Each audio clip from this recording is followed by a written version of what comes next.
Գյումրի տեխնոլոգիական կենտրոնից կրկին ողջունում ենք, այստեղ մեծ աժոտաժը շատ շուտով InnoWeekend-ի հաղթողներն են հայտարարվելու, ժյուրին իր գնահատականն է հնչեցնելու, այս պահին զրուցելու ենք InnoWeekend-ի շրջանակներում անցկացվող Հայաստան-Թուրքիա Startup Weekend-ի համակարգողներից Էջե Քասաբի հետ, խնդրեմ որպեսի մոտենաք, կրկին ողջույն Էջե, ինչպես եք?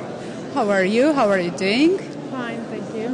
Արդեն Startup Weekend-ի մասնակիցները ներկայացրել են իրենց նախագծերը ժյուրիին, շուտով պետք է հայտարարվեն։ Կգնահատեք մինչև այս պահը մրցույթի ընթացքը, ինչպիսին էր համագործակցությունը մասնակիցների հետ։ So the participants have already had their pitches and now they are waiting for the jury to announce the winner. How would you qualify, how would you characterize the Startup Weekend up to this moment? Your opinion? Actually, this specific Startup Weekend was really difficult for the participants because it was for a very short while. It was for around 24 hours and they had to work under really high stress.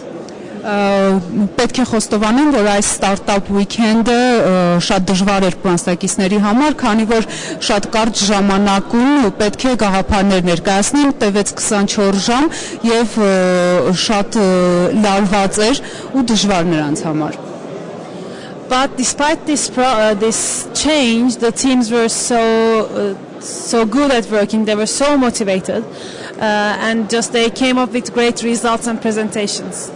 Չնայած այս խնդիրների եւ դժվարություններին նրանք շատ լավ աշխատեցին, թիմերը շատ լավ գաղափարներ առաջարկեցին եւ շատ լավ արդյունքներ կունենան։ I would like to mention one more thing. We had mixed teams, Armenian and Turkish, and they really did a great work, just working together and just motivated. It was so good for us to see it.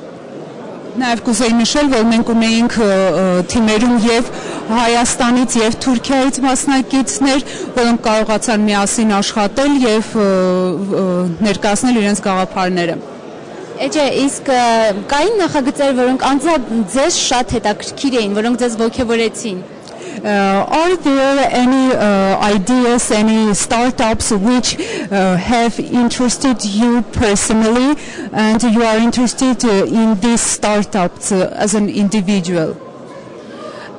Actually, I think all of them were really interesting. No, this is not really what happens in a Startup Weekend. We had 6 teams and 6 perfect ideas. I cannot say one was better than the other.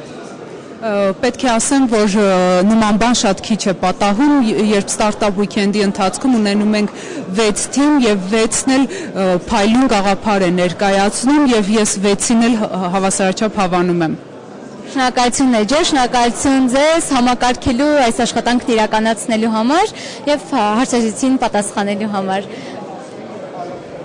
Startup Weekend-ը ընդհանրում էր ձեռներեցների փոխացելություններ նախագծի շրջանակներում եւ մասն էր կազմում InnoWeekend նորարարության տեխնոլոգիական մեծածավալ միջոցառման։ Շուտով InnoWeekend-ի հաղթողները կլսեն ժյուրիից իրենց գնահատականները։ Սպասեք մեզ, կրկին ուղիղ եթերում ենք լինելու։